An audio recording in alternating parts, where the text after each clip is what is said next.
بسم اللہ الرحمن الرحیم۔ Welcome to my channel Islamic ocean 786۔ Ramzan المبارک پاک مہینے کا صدقہ اور رمضان میں سفر کے حوالے سے نبی پاک صلی اللہ علیہ وآلہ وسلم کے فرمان۔ صحیح مسلم کی حدیث ہے 2609۔ ابو کریب، وکی، سفیان، عبدالکریم، طاؤس، حضرت ابن عباس رضی اللہ عنہ سے روایت ہے، انہوں نے فرمایا کہ ہم برا بھلا نہیں کہتے تھے کہ جو روزہ رکھے، اور نہ ہی برا بھلا کہتے ہیں جو آدمی سفر میں روزہ نہ رکھے۔ تحقیقاً رسول اللہ صلی اللہ علیہ وآلہ وسلم نے سفر میں روزہ رکھا بھی اور روزہ افطار بھی کیا ہے۔ ایک اور حدیث صحیح مسلم سے ہی ہے، صحیح مسلم 2612۔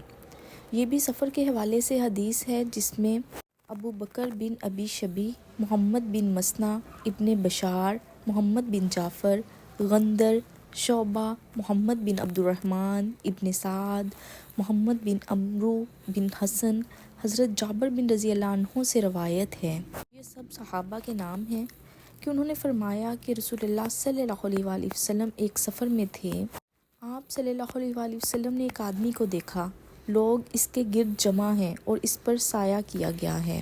تو آپ صلی اللہ علیہ وآلہ وسلم نے فرمایا کہ اس آدمی کو کیا ہوا ہے؟ لوگوں نے عرض کیا، یہ ایک آدمی ہے جس نے روزہ رکھا ہوا ہے۔ تب رسول اللہ صلی اللہ علیہ وآلہ وسلم نے فرمایا، یہ نیکی نہیں کہ تم سفر میں روزہ رکھو۔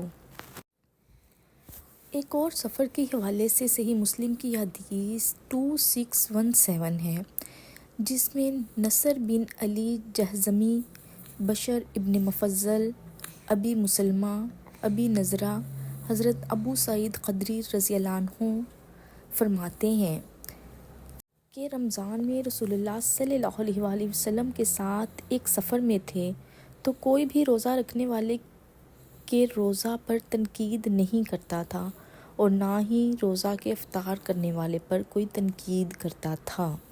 مطلب کہ کوئی بھی تنقید نہیں کرتا تھا اگر کسی کا روزہ ہے، اور نہ ہی اس پر تنقید کی جاتی تھی جس کا روزہ نہیں تھا۔ صحیح مسلم کی ایک اور حدیث 2622، یہ بھی سفر کے حوالے سے ہے۔ ابو بکر بن ابی شیبہ، ابو معاویہ، عاصم، مورک، حضرت انس رضی اللہ عنہ سے روایت ہے کہ ہم رسول اللہ صلی اللہ علیہ وآلہ وسلم کے ساتھ ایک سفر میں تھے، تو ہم میں کچھ روزہ دار تھے اور کچھ روزہ چھوڑے ہوئے تھے۔ راوی نے کہا، ہم ایک جگہ سخت گرمی کے موسم میں اترے، اور ہم میں سب سے زیادہ سایہ حاصل کرنے والا وہ آدمی تھا کہ جس کے پاس چادر تھی۔ ہم میں سے کچھ اپنے ہاتھوں سے دھوپ سے بچ رہے تھے۔ راوی نے کہا، روزہ رکھنے والے تو گر گئے اور روزہ چھوڑنے والے قائم رہے۔ انہوں نے خیمے لگائے اور اونٹوں کو پانی پلایا، مطلب کہ جن کا روزہ نہیں تھا، اور رسول اللہ صلی اللہ علیہ وآلہ وسلم نے فرمایا کہ آج کے دن روزہ چھوڑنے والے اجر حاصل کر گئے۔ سبحان اللہ۔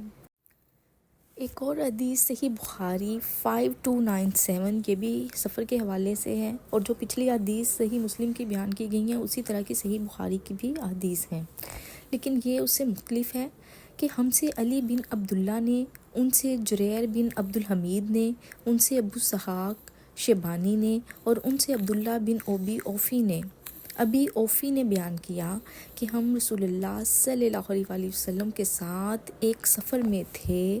جب سورج ڈوب گیا تو نبی کریم صلی اللہ علیہ وآلہ وسلم نے ایک صحابی یعنی کہ بلال رضی اللہ عنہ سے فرمایا کہ اتر کر میرے لیے ستو گھول، کیونکہ آپ صلی اللہ علیہ وسلم روزہ سے تھے۔ تو انہوں نے عرض کیا، یا رسول اللہ، اگر اندھیرا ہونے دیں تو بہتر ہے۔ نبی کریم صلی اللہ علیہ وآلہ وسلم نے پھر فرمایا کہ اتر کر ستو گھول۔ انہوں نے عرض کیا، یا رسول اللہ، اگر آپ اور اندھیرا ہو لینے دیں تو بہتر ہے، ابھی دن باقی ہے۔ پھر نبی کریم صلی اللہ علیہ وآلہ وسلم نے فرمایا کہ اترو اور ستو گھول لو۔ آخر تیسری مرتبہ کہنے پر انہوں نے اتر کر نبی کریم صلی اللہ علیہ وآلہ وسلم کے لیے ستو گھولا۔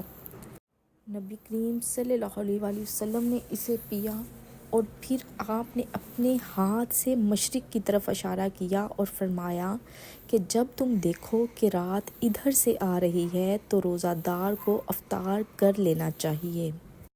یہ حدیث اس طرح اشارہ کرتی ہے کہ اگر کوئی انسان سفر کر رہا ہے، اس کو ٹائم اس جہاں پہ وہ سفر کر رہا ہے وہاں کے مطابق اس کو افطار کے ٹائم کا نہیں پتہ ہے، تو اگر وہ دیکھ لیتا ہے کہ مشرق کی طرف سے اندھیرا ہونے لگ گیا ہے تو وہ اپنا روزہ افطار کر سکتا ہے۔